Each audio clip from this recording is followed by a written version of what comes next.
नमस्ते दोस्तों। आज हम एक ऐसी कहानी सुनने जा रहे हैं जो सिर्फ इतिहास की किताबों में ही नहीं बल्कि हमारे दिलों में भी गहरे निशान छोड़ गई है। यह है भारत और पाकिस्तान के बीच का वो अनसुलझा संघर्ष जिसने लाखों जिंदगियों को बदल दिया। डीसी शर्मा की किताब India Pakistan the history of unsolved conflict इस टॉपिक पर एक डिटेल्ड और आई ओपनिंग अकाउंट है। इस ऑडियो बुक समरी में हम इस किताब के हर मेजर कॉन्सेप्ट, हर हाईलाइट, हर क्वोट और हर की टेकअवे को कवर करेंगे, ऐसे स्टोरी टेलिंग स्टाइल में कि आपको लगेगा आप उस दौर में मौजूद है। 1947 का वो मंजर याद करो जब एक देश दो टुकड़ों में बंट गया और सीमाओं के साथ साथ दिल भी बंट गए। लेकिन सवाल यह है, ये कॉन्फ्लिक्ट शुरू कैसे हुआ और 75 साल बाद भी ये अनसॉल्व्ड क्यों है? इस 5500 शब्दों के सफर में हम हर सवाल का जवाब ढूंढेंगे। तो तैयार रहिए, क्योंकि ये समरी इतना पावरफुल होगा कि आपको किताब पढ़ने की जरूरत ही नहीं पड़ेगी। चैप्टर 1, बंटवारा और संघर्ष की शुरुआत। 1947, एक साल जो इतिहास में खून और आंसुओं से लिखा गया। जब ब्रिटिश इंडिया के दो हिस्से हुए, भारत और पाकिस्तान, तो रैडक्लिफ लाइन ने न सिर्फ जमीन बांटी बल्कि लोगों की जिंदगियां भी छिन्न भिन्न कर दी। ट्रेनें लाशों से भरी हुई, गांव जलते हुए और लाखों लोग अपने घर छोड़कर अनजान रास्तों पर निकल पड़े। डीसी शर्मा लिखते हैं, बंटवारा सिर्फ एक जियोग्राफिकल डिवीजन नहीं था, ये एक ह्यूमन ट्रेजेडी थी जिसकी गूंज आज तक सुनाई देती है। लेकिन ये सब हुआ क्यों? कुछ कहते हैं कि हिंदुओं और मुसलमानों के बीच सेंचुरीज ओल्ड कॉन्फ्लिक्ट था।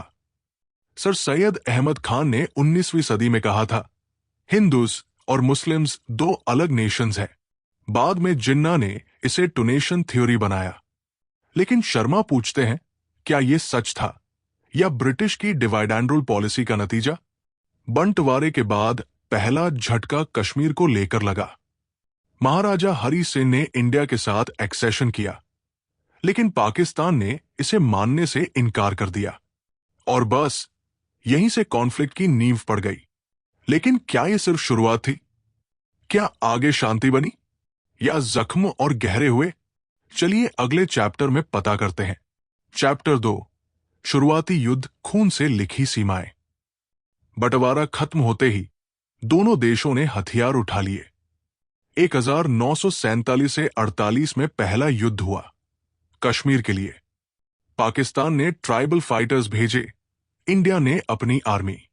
शर्मा लिखते हैं, यह युद्ध सिर्फ टेरिटरी के लिए नहीं बल्कि आइडेंटिटी के लिए था। यून ने इंटरवीन किया, लाइन ऑफ कंट्रोल बनी, लेकिन पीस, वो तो सपना ही रहा। फिर आया 1965 का वो साल। पाकिस्तान ने ऑपरेशन गिब्रल्टर शुरू किया, कश्मीर में अपराइजिंग की कोशिश। लेकिन प्लान फेल हो गया और फुल स्केल वॉर छिड़ गई। टैंक्स गूंजे, आसमान में फाइटर जेट्स और सीमाओं पर खून बहा। ताशकेंट अग्रीमेंट ने वॉर रोका, लेकिन कश्मीर का सवाल अनसुलझा रहा।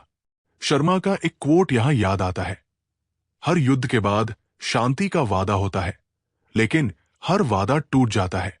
चैप्टर 3, 1971, बांग्लादेश का जन्म। 1971, एक साल जब पाकिस्तान दो हिस्सों में बंट गया। ईस्ट पाकिस्तान में बंगाली लोग अपनी आजादी के लिए लड़ रहे थे। वहां जेनोसाइड शुरू हुआ, लाखों मारे गए, मिलियंस भागे। इंडिया ने रेफ्यूजीज को शरण दी और फिर वॉर में कूद पड़ा। शर्मा लिखते हैं, यह सिर्फ एक रीजनल कॉन्फ्लिक्ट नहीं था, यह ह्यूमैनिटी का सवाल था। 13 दिन की जंग में इंडिया ने डिसाइसिव विक्ट्री हासिल की। पाकिस्तान सरेंडर कर बैठा और बांग्लादेश एक नया देश बन गया। सिमला अग्रीमेंट साइन हुआ, दोनों देशों ने बायलेटरल टॉक्स का वादा किया। लेकिन कश्मीर, वो फिर भी अनरिजॉल्व रहा। साइकोलॉजिकल ट्रिक, क्या आपको लगता है कि इतनी बड़ी जीत के बाद शांति आ गई होगी? जवाब जानने के लिए नेक्स्ट चैप्टर तक रुकिए। चैप्टर 4, कश्मीर अनसुलझा घाव।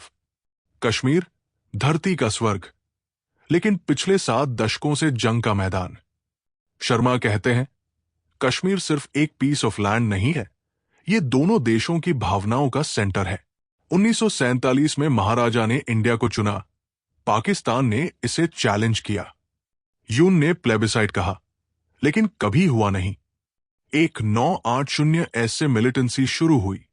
Cross border terrorism, human rights violations और आम कश्मीरी बीच में पिसते रहे। एक लोकल लीडर का कोट शर्मा ने इंक्लूड किया है, हम न इंडिया के साथ सेफ है, न पाकिस्तान के साथ फ्री। आज भी लाइन ऑफ कंट्रोल पर टेंशन है। सोचिए, एक जगह जो पैराडाइज हो सकती थी, आज कॉन्फ्लिक्ट जोन क्यों है?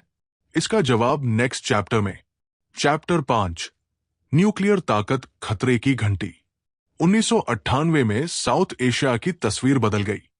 इंडिया ने पोखरण में न्यूक्लियर टेस्ट्स किए, पाकिस्तान ने चगाई में जवाब दिया। शर्मा लिखते हैं, न्यूक्लियराइजेशन ने कॉन्फ्लिक्ट को और डेंजरस बना दिया। फिर 1999 में कारगिल वॉर हुआ। पाकिस्तानी ट्रूप्स ने इंडियन टेरिटरी में घुसपैठ की। दुनिया ने सांस रोकी, क्योंकि दोनों न्यूक्लियर पावर्स आमने सामने थे। थैंकफुली वॉर अवर्टेड हुआ, लेकिन टेंशन कम नहीं हुई। शर्मा का कहना है, न्यूक्लियर डटरेंस एक डबल एज्ड स्वॉर्ड है। ये वॉर रोकता है, लेकिन डिजास्टर का रिस्क बढ़ाता है। लेकिन क्या न्यूक्लियर पावर ने पीस लाया या और केओस? अगले चैप्टर में देखते हैं। चैप्टर 6, शांति की कोशिशें, टूटते सपने। कॉन्फ्लिक्ट के बीच कई बार शांति की किरण दिखी। 1999 में वाजपेयी ने लाहौर बस ली, लाहौर डिक्लेरेशन साइन हुआ। शर्मा लिखते हैं, ये एक गोल्डन मोमेंट था, लेकिन कारगिल ने सारी उम्मीदें तोड़ दी। Agra summit, back channel talks, हर कोशिश नाकाम रही। क्या आप इमेजिन कर सकते हैं कि शांति कितनी करीब थी और फिर भी कितनी दूर? चलिए आगे बढ़ते हैं। चैप्टर 7, बाहरी ताकतों का खेल। इंडिया पाकिस्तान कॉन्फ्लिक्ट कभी सिर्फ दो देशों की कहानी नहीं रहा। कोल्ड वॉर में यूएस ने पाकिस्तान को सपोर्ट किया, इंडिया सोवियत यूनियन के साथ था। शर्मा लिखते हैं, south Asia super power rivalry का चेसबोर्ड बन गया। चाइना ने पाकिस्तान को ऑल वेदर फ्रेंड कहा, सीपीईसी में बिलियंस लगाए। इंडिया को यह थ्रेट लगता है। शर्मा का एक की टेक अवे है, एक्सटर्नल पावर्स ने कॉन्फ्लिक्ट को फ्यूल दिया, सॉल्यूशन नहीं। लेकिन आज सिचुएशन क्या है? क्या पीस पॉसिबल है? लास्ट चैप्टर में जवाब। चैप्टर 8, आज और कल उम्मीद की किरण। 2019 में इंडिया ने आर्टिकल 370 हटाया, कश्मीर का स्पेशल स्टेटस खत्म। पाकिस्तान ने इसे रिजेक्ट किया, टेंशंस स्काई हाई हो गई। Balakot air strike, surgical strikes, conflict का नया चेहरा सामने आया। शर्मा लिखते हैं, मॉडर्न कॉन्फ्लिक्ट पुराने जख्मों पर नई चोट है, लेकिन कुछ वॉइसेस डायलॉग की बात करते हैं। शर्मा का फाइनल टेक अवे है, शांति के लिए करेज चाहिए, हथियारों से ज्यादा। क्या फ्यूचर में दोनों देश हार्मनी में रह सकते हैं? ये हम पर डिपेंड करता है। दोस्तों, इस समरी में हमने देखा कि भारत पाकिस्तान कॉन्फ्लिक्ट की जड़ें कितनी गहरी है। बंटवारा, युद्ध, कश्मीर, न्यूक्लियर रेस, हर चैप्टर एक लेसन है। शर्मा की किताब बताती है कि पीस पॉसिबल है अगर हम डायलॉग को चांस दें। अगर ये समरी आपको पसंद आया तो प्लीज वीडियो को लाइक करिए, फ्रेंड्स के साथ शेयर करिए और चैनल को सब्सक्राइब करिए ताकि ऐसे और अमेजिंग स्टोरीज सुन सके। आपका एक लाइक हमें मोटिवेट करता है। धन्यवाद और फिर मिलते हैं।